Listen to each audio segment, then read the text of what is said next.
Ingresamos al internet y buscamos la página de la Comisión Nacional de Bancos y Seguros para luego ingresar y ver su contenido. En la página de la comisión, pues, aparece lo siguiente. Aparece la Gerencia de Protección al Usuario Financiero.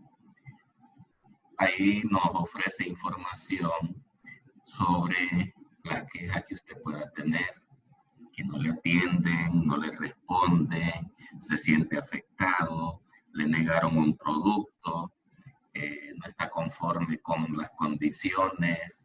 Entonces, hay una unidad que protege al usuario financiero. Luego también tenemos información estadística. Aquí es donde vamos a centrar, porque el tema que vamos a ver es contabilidad bancaria. Aquí pueden notar ustedes también que tenemos leyes y normativas. Sistema financiero es regulado.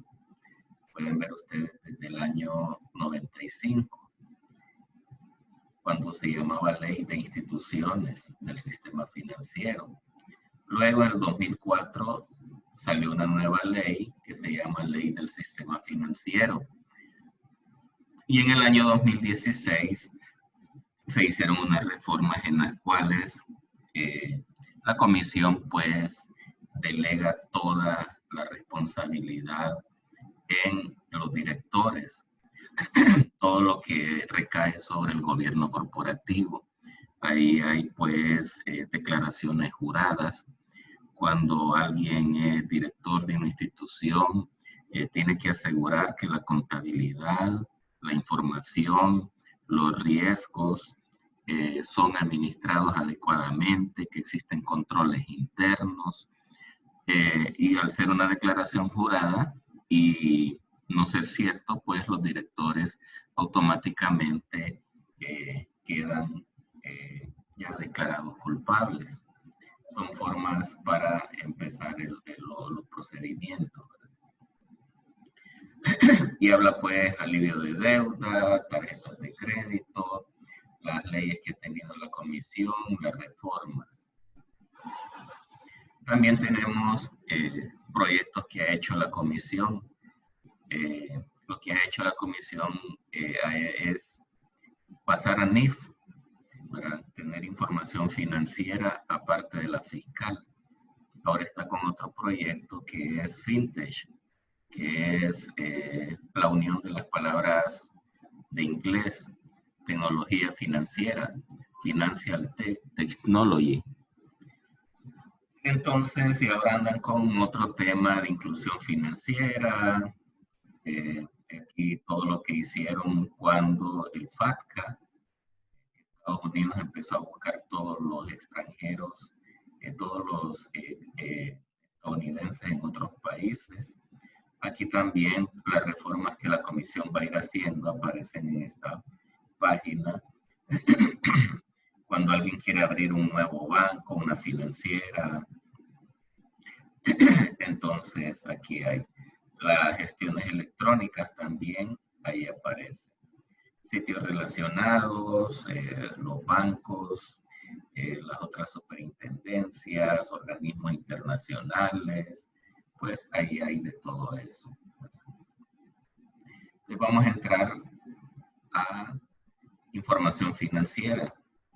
Ahí en información financiera pues tenemos publicaciones, capturadores y estados financieros auditados. Ahí pues están los auditados que han hecho las firmas conforme a las categorías y a las instituciones que pueden revisar. Aquí también ingresan las instituciones. Por ejemplo, las instituciones que nos dan préstamos. Ellos ingresan porque recuerden que el sistema financiero es regulado.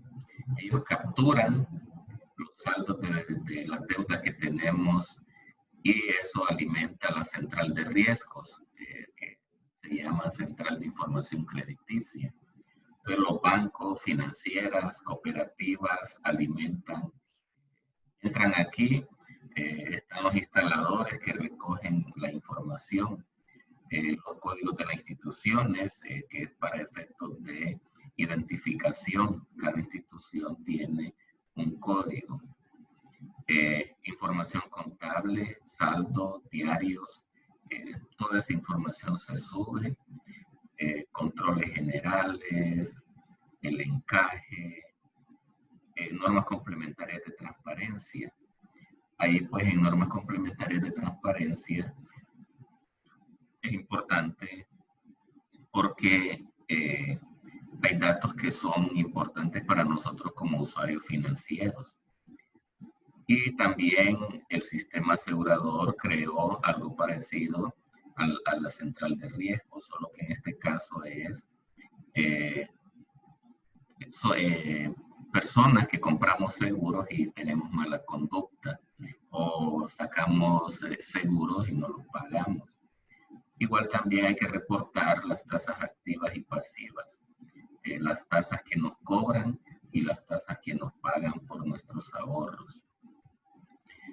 Este es importante, como les decía, norma complementaria de transparencia, porque cuando nosotros buscamos en Internet, se abre este espacio que está aquí.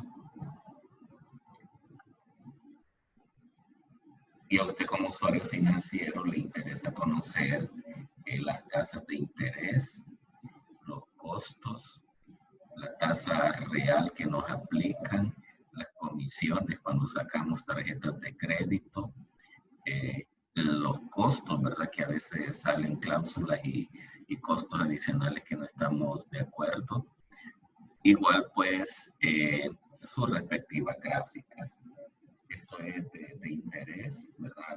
No nos acostumbremos a solo sacar préstamos, tarjetas y hasta cuando nos empiezan a afectar empezamos a preguntar cómo fue. Aquí hay algunos elementos que les pueden ayudar a ustedes pues a ver qué nos aplican. Y ahí aparecen pues las instituciones, que cobra, que nos recarga, cuánto y al final pues si tiene un costo o no en la tasa de interés que nos aplican.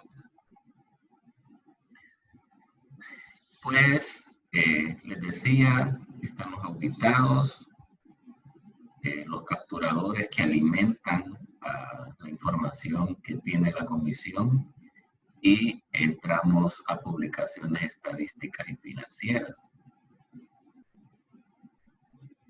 Y ahí pues hay una unidad de la gerencia de estudios que es la que maneja toda esta información.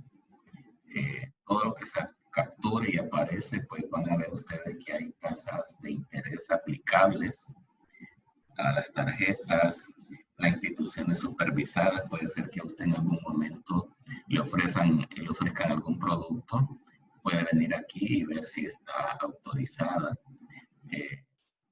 Frecuentemente actualizan, ¿verdad? Igual también las personas que forman parte del gobierno corporativo o la dirección de las instituciones. Hay boletines cuando a usted le dejan tareas, que haga análisis o conozca información. Y aquí pues se supone que la comisión va monitoreando todo lo que es la inclusión financiera. Es decir, ir bancarizando indígenas, pueblos. La evolución, alguna información que hace la comisión, análisis, toda la normativa que tiene la comisión, pues lo pueden notar ahí. Manuales contables, grupos financieros, pues ahí en manuales contables aparece el catálogo contable para financieras, para bancos, compañías de seguro, corredores. Es decir, que los contadores aquí tienen código y nombre unificado de cuentas, y cuando se carga, cuando se acredita, y si eso se automatiza, pues tiene ayuda. Pues tenemos contabilidad bancaria, tenemos estados financieros,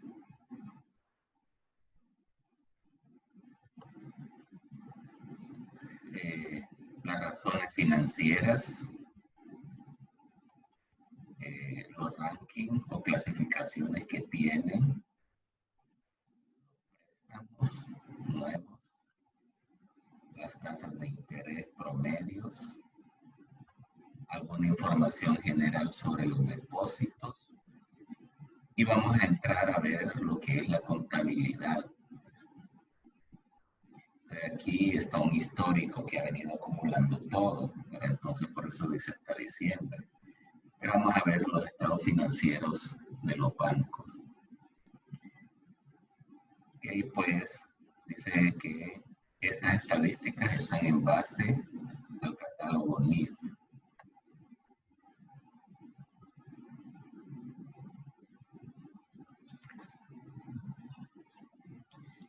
Y aquí pues está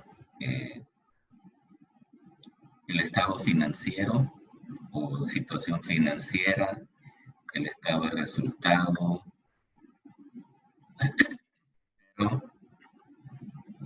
también podemos ver bancos comerciales, estatales, financieras, de representación. Como en este caso estamos en bancos comerciales, pues ahí está un consolidado de todos los bancos comerciales. Dice en miles de lempiras. Entonces, estamos hablando de que las disponibilidades que hay sería 75.135 millones para el 2019 y 79.677 millones. Y eso pues ahí tienen lo que hay en bóvedas, en cajas y invertido. Y aparecen pues las clasificaciones de las inversiones: al costo amortizado, valor presente, a valor razonable, al costo cuando son acciones y participaciones, la cartera de préstamos, que pueden ver ustedes qué gran diferencia, pues el activo más importante de los bancos es la cartera. La cartera, y dentro de los pasivos lo más importante, los depósitos, claro, consiguen dinero, captan del público, y cuando no es suficiente, pues consiguen dinero de otras instituciones.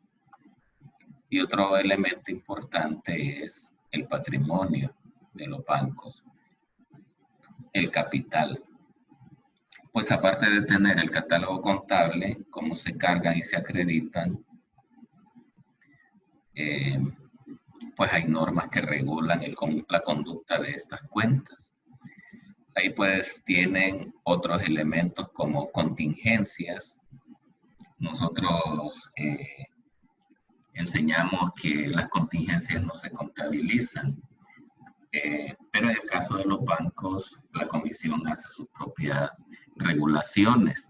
Es importante porque en las contingencias son los límites. Por ejemplo, cuando a usted le dan una tarjeta de crédito, usted puede o no puede usar la tarjeta de crédito. Mientras no la use, hay una contingencia, porque usted tiene un saldo asignado. Mayor parte es lo que se refleja en activos y pasivos contingentes.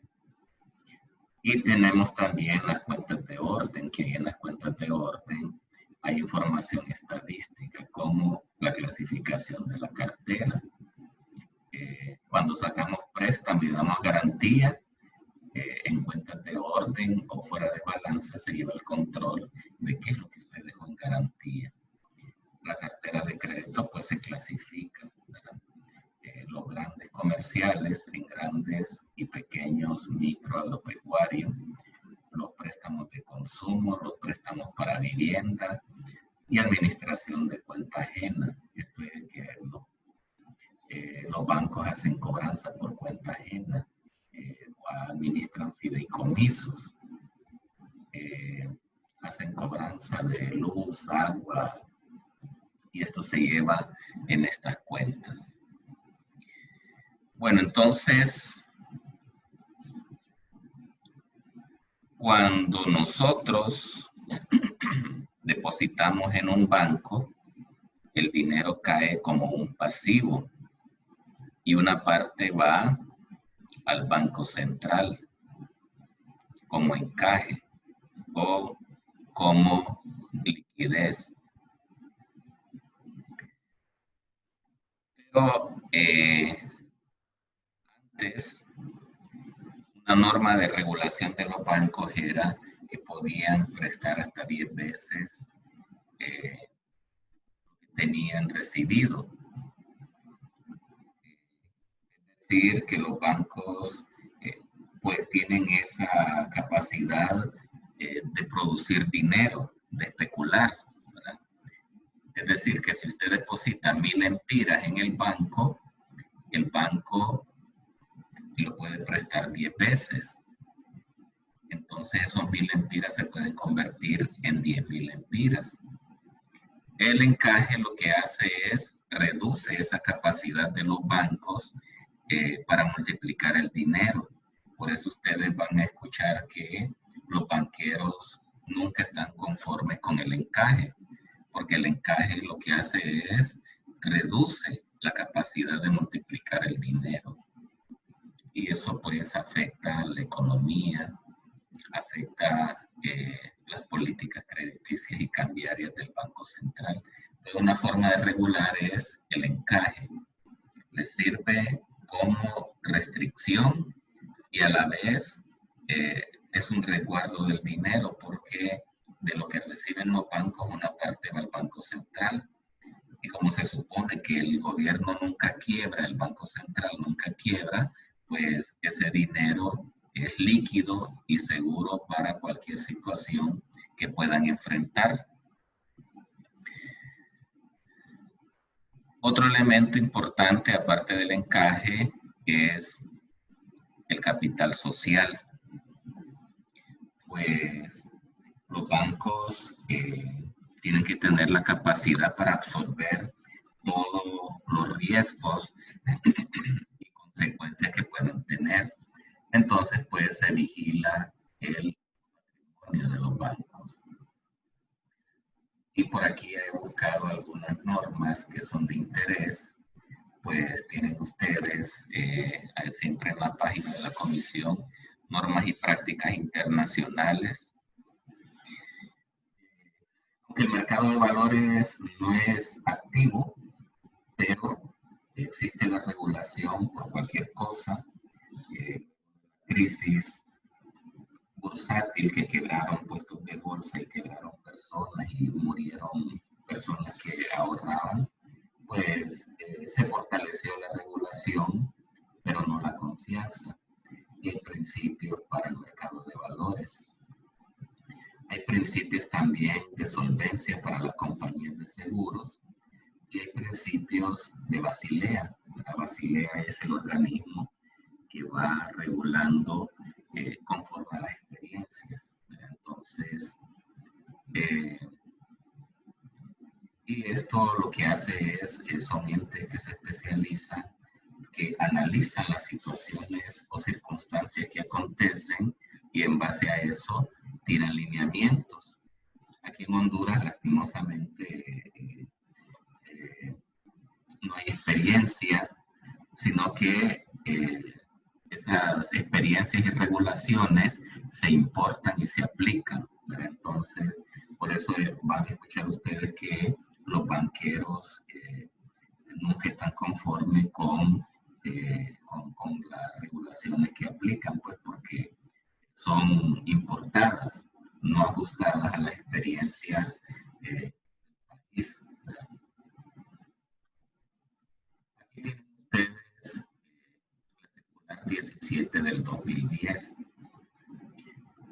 volviendo, como les decía, a la regulación del patrimonio, de los bancos.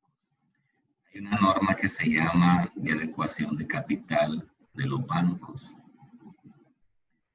Y esto lo que hace es una división. Ahí lo que agarran es el patrimonio y lo dividen entre los activos ponderados por riesgos. Y eso nos da un indicador que debería de ser 10%. Entonces, cuando un banco tiene menos del 10%, tiene problemas, tiene que ajustarse.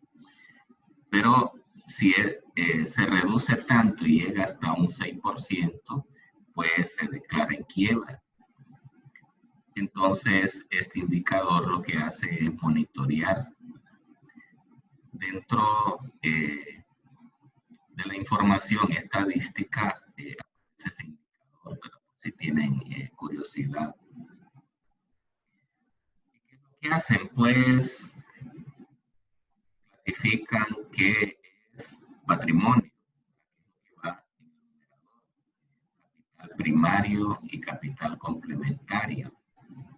Y el divisor, pues son los activos ponderados por riesgos. Y pueden encontrar ustedes que activos cero riesgos, como les decía, el piso que está en Banco Central, en bóveda, tiene cero riesgo. 10% de riesgos y le da una lista de los activos al 20%. Y ahí pueden ver ustedes que hay algunas instituciones del Estado que se supone que tienen entre 0 de riesgo, 10% de riesgo. Por ahí pasó que pues N, Condutel,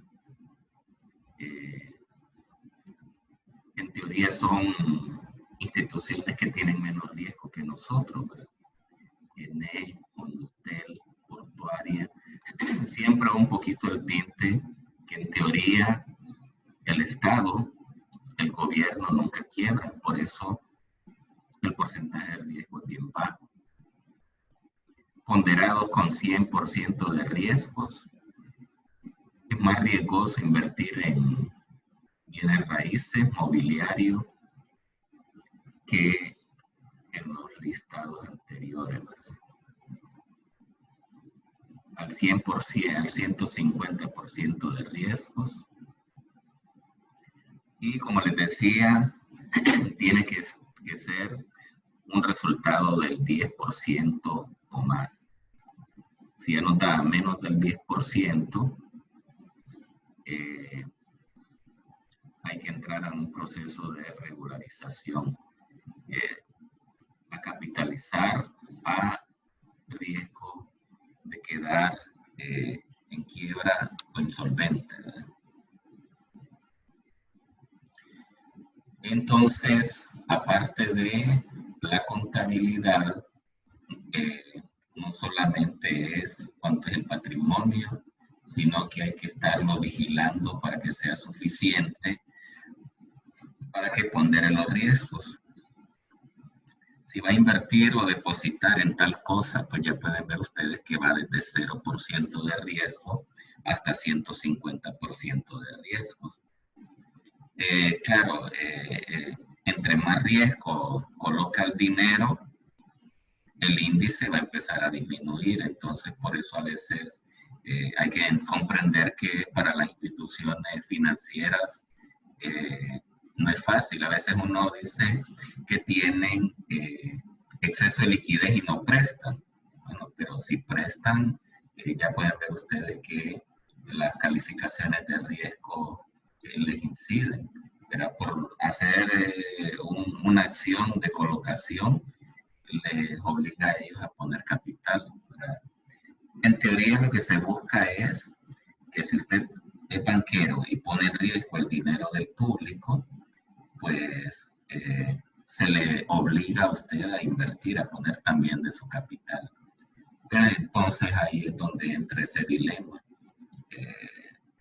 entre aumentar el capital sin estar produciendo el rendimiento deseado. Aquí tenemos otra norma, ¿verdad? Que aquí era la 10 del 2017.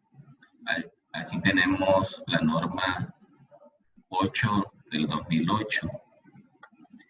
Y aquí es cuando la comisión empezaba esos primeros anuncios del tema de riesgos.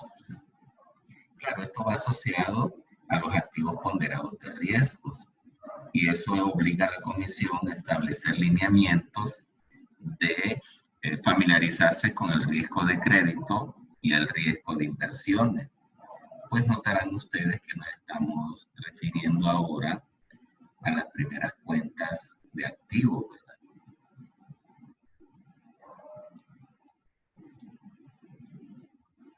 Ahí pues estamos analizando las cuentas de inversiones, préstamos y cuentas por cobrar. Prácticamente esta norma empieza como a anunciar por adelantado. No solo es contabilizar los depósitos, préstamos, inversiones, sino que también hay que considerar elementos de riesgos. Y habla también, pues, pueden notar ustedes, temas de riesgos, controles, cómo administrar los riesgos, qué políticas, ¿verdad? Que esto es importante. ¿Por qué invirtió en eso? ¿Qué porcentaje? ¿Cómo lo definió? Pues eso va a estar en las políticas o lineamientos.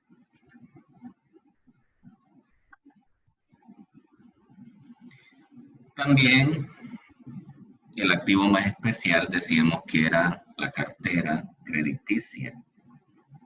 Y aquí pues no solo es lo contable, ¿verdad? Porque contabilizar un préstamo es fácil. Cargamos el préstamo por cobrar y acreditamos la salida de dinero. Pero lo más importante es la supervisión de esos saldos, la evolución que tiene ese crédito. Entonces tenemos esta norma que se va actualizando, que en este momento es la 22/2018, que habla de clasificación de cartera crediticia. Y ahí pues clasifica los créditos grandes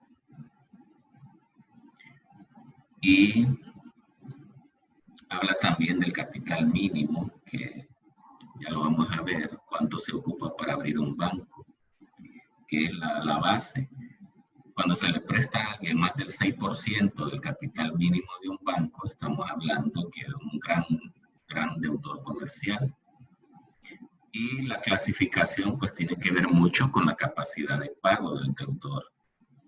Por eso es que a veces cuando usted va a sacar un préstamo le piden un montón de cosas, porque hay un anexo que la comisión dice, pida esto, analice esto, vea el comportamiento, el análisis del deudor, mira si tiene garantía, en dónde trabaja, el entorno económico, y después de todo eso, los clasifica en estas categorías, que podemos ser, puede ir desde 1 a 5, desde crédito bueno, se empieza a mencionar, bajo norma o control, de dudosa recuperación, de pérdida.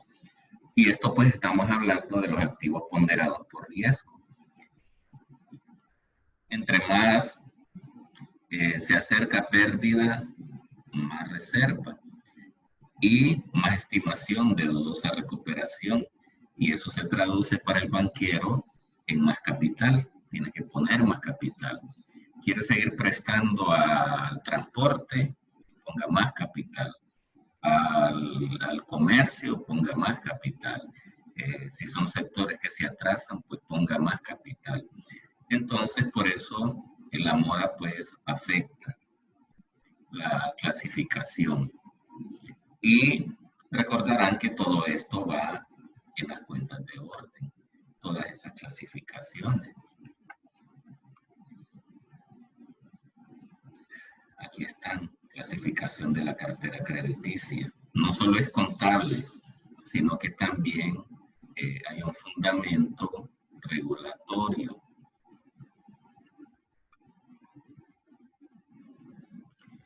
Y pues para los capturadores hay algunos anexos de información, si son deudores, comerciales, microcréditos, y luego pues si son agropecuarios, ahí están las distintas clasificaciones, porque recuerden que no solo hay bancos, hay microcréditos, microfinancieras, OPDFs, y luego tenemos otras normas, que es la de gestión integral de riesgos.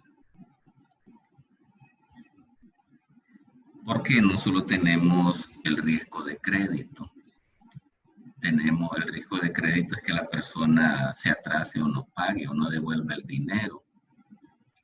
Entonces, pero los bancos eligen a dónde invertir, cuánto invertir, y estamos hablando de esos elementos: apetito de riesgo, tolerancia, incertidumbre, que toda esa información pues tiene que estar escrita.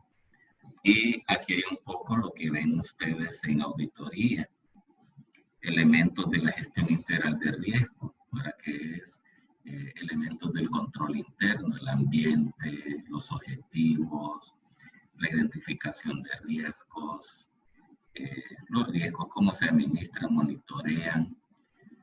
Y aquí se anuncian todos los riesgos de crédito: que el cliente no pague, riesgo de liquidez, que la institución pues genere o multiplique dinero y pues no pueda tener capacidad de devolver el dinero al público. Eso lo pone en un riesgo de liquidez.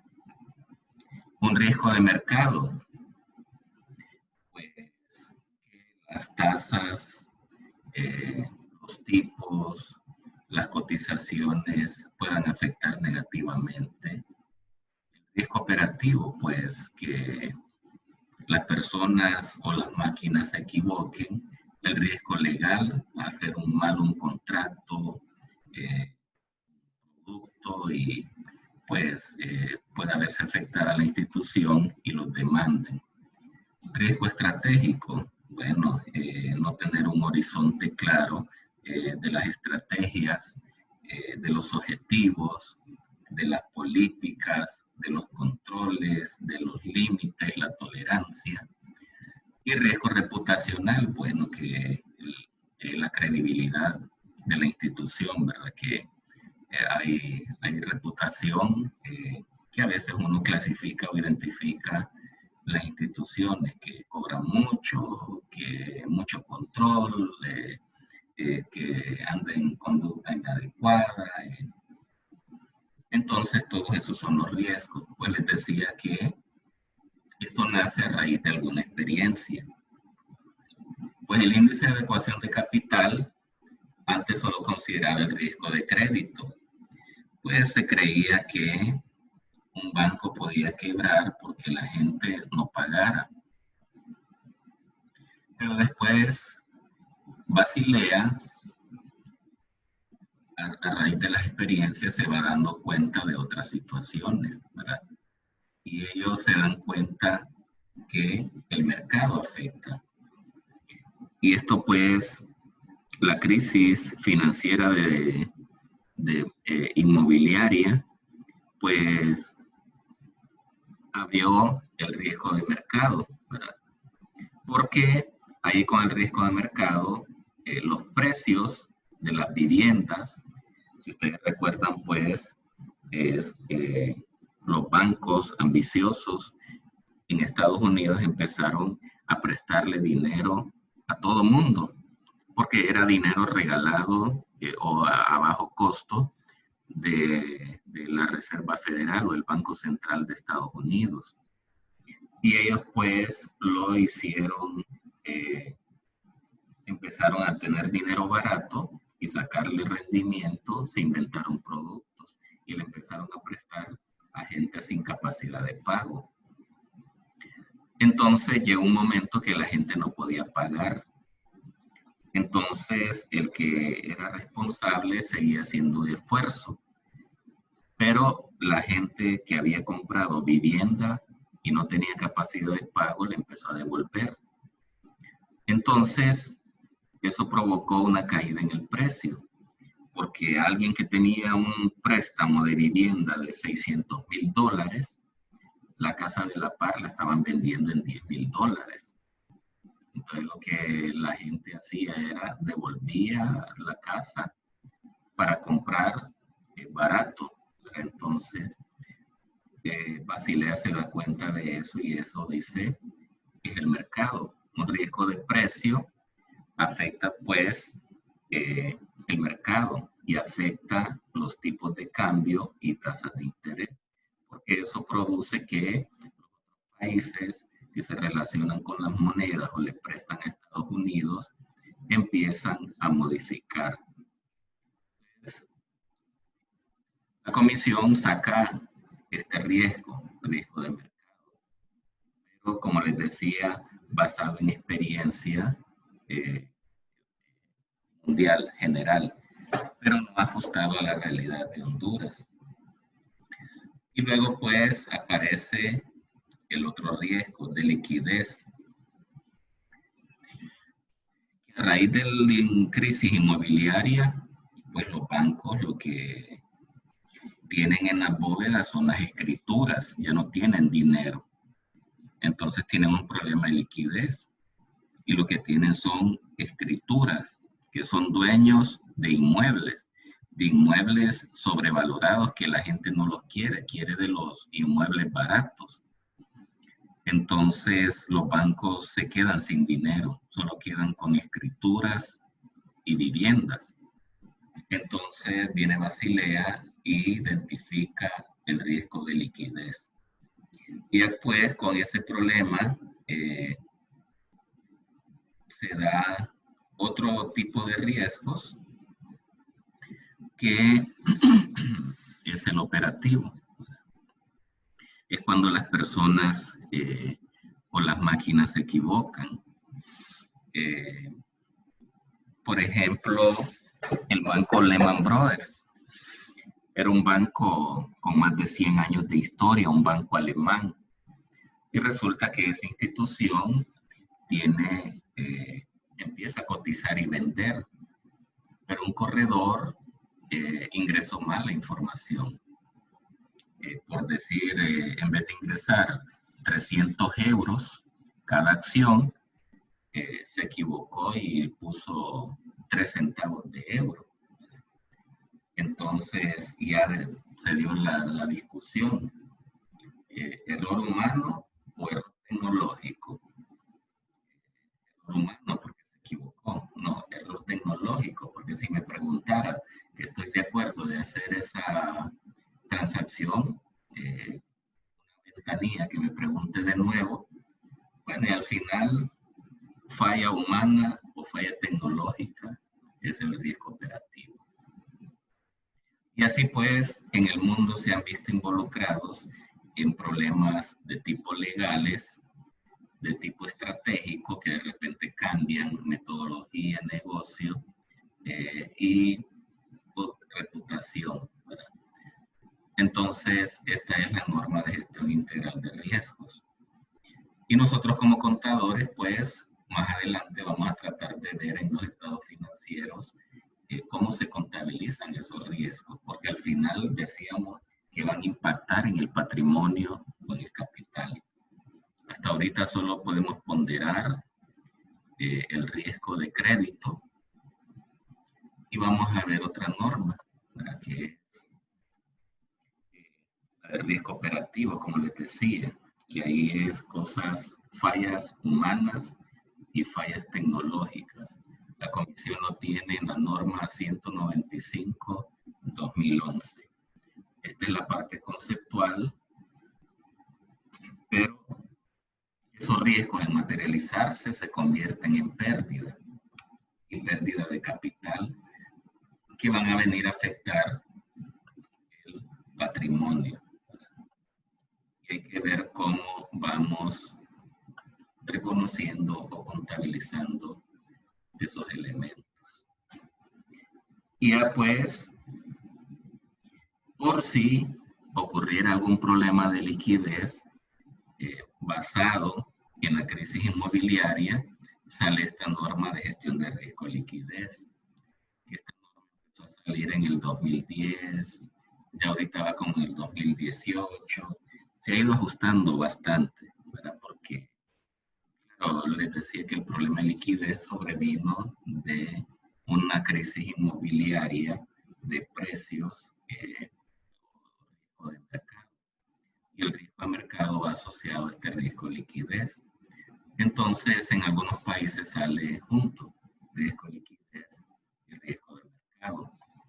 Y aquí la comisión ha ido sacando y ajustando esta norma. Algunos elementos de gestión de activos y pasivos, escenarios, de qué podría pasar, pues como ponerse usted a imaginar si la gente no paga, si entra en una crisis, todos los escenarios posibles, para que esto depende de su análisis y capacidad de gestión. Aquí tienen ustedes pues la gestión del usuario financiero, ¿verdad? Pero como estamos en contabilidad y al ser un negocio regulado hay más normas, pero en la parte contable financiera eso es lo que más nos interesa conocer, ¿verdad? Y como les decía, gerencia del usuario financiero es cuando usted se siente afectado por alguna institución y quiere poner una queja, la puede poner en la misma institución. Si fue en la cooperativa, en la misma cooperativa, si fue en la financiera, en el banco, en la aseguradora, pues ahí mismo. Ellos le tienen que dar un formulario y ellos le tienen que contestar. Y si usted siente que no le resuelven dentro del plazo establecido, pues se conecta a esta página, ¿verdad? O a veces hay instituciones que cuando usted le dice, bueno, voy a llamar a la dirección de protección al usuario financiero, pues ya falta de conocimiento, ¿verdad? También aquí la comisión ofrece ¿verdad? Al inicio cuando buscamos en internet, conoce y compara. Aquí usted puede comparar productos con bancos para ver cuál le conviene, cuál le interesa. Como les decía, es importante que a veces nosotros buscamos sin antes haber hecho un análisis previo.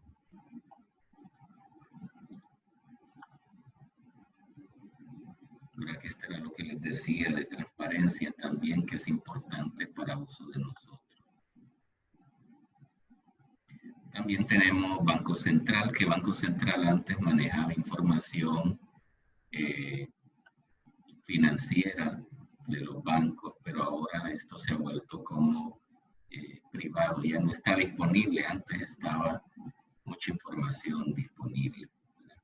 Como les decía, aquí está, conoce y compara, y la página de transparencia. A grandes rasgos, esta es contabilidad bancaria. Son algunas cuentas. No solo tanto es la contabilidad, sino que la regulación, para que este es un negocio regulado. Y así nos vamos al estado de resultados, pues ahí lo que vamos a ver es ingresos por intereses, ¿verdad? Por lo que viene de las inversiones, los depósitos, los intereses del arrendamiento, las comisiones que nos cobran, los ingresos por administración de cuenta ajena. Y luego vienen los gastos, pues que son los intereses que los bancos pagan sobre los depósitos a las instituciones que les prestan.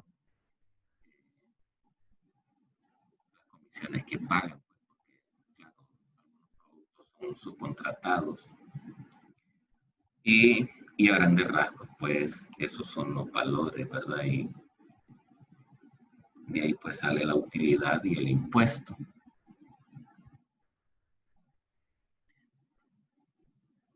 Y hay más información estadística, que es comparativo entre meses, entre instituciones, para que ustedes se hagan una idea de lo que gestiona cada institución.